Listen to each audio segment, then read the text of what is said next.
ឃើញកូនក្មួយខ្លះគាត់បត់ជើងបត់ដៃពេលគាត់ទ្រាំបានវិន័យគាត់ថាយ៉ាងម៉េចមកគាត់ទៅពីមកម្ដងនឹងដំបូងគឺឡើងថ្លៃបាទដល់ពេលរដ្ឋបាលថាមានពេញប្រកាសឲ្យប្រកាសទៀតដើរណែនាំប្រាប់ទៀតរាប់ឡើងទៅឥឡូវជំនាញមិនឡើងថ្លៃទេហើយដូចនេះបញ្ហាធំទឹកធំអីហ្នឹងគឺបងប្អូនវិជាទឹកអីហ្នឹងតុងត្រង់ហើយយកតែគាត់យកតែចាស់ចូលក្នុងរូខ្ញុំចាស់ទៅតាមដងផ្លូវគូមួយទៅតាមទៅទុកដាក់តែតែម្ដងបាទហើយពីបងប្អូនយើងជួយមកកំសាន្តបាទស្នាដៃបងต้องไปចង់ថាឲ្យបងប្អូនពិសាទៅពីចំនួនហ្នឹងយើងនិយាយគាត់ទៅចំហ្នឹងបាទ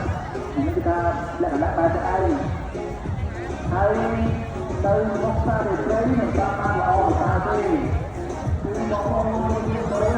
ដល់បងប្អូនហើយបាទដាក់ទៅពីតុកទៅណាបន្ទុកណាបន្ទុកទៅគឺវា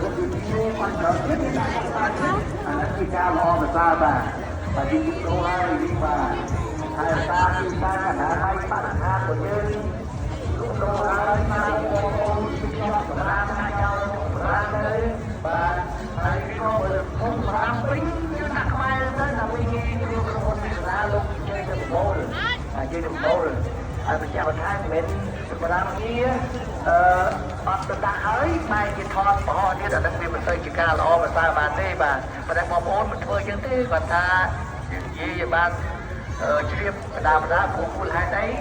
ផ្លូវថ្មើរជើងហ្នឹងមិនមែនបងប្អូនជើងមកកំសាន្តជាច្រើនតែជាបាទមកពីខេត្តរតនគិរីមណ្ឌលគិរីបច្ចេកទេសស្រីគាត់ដើរគាត់ជើងមកកូនគាត់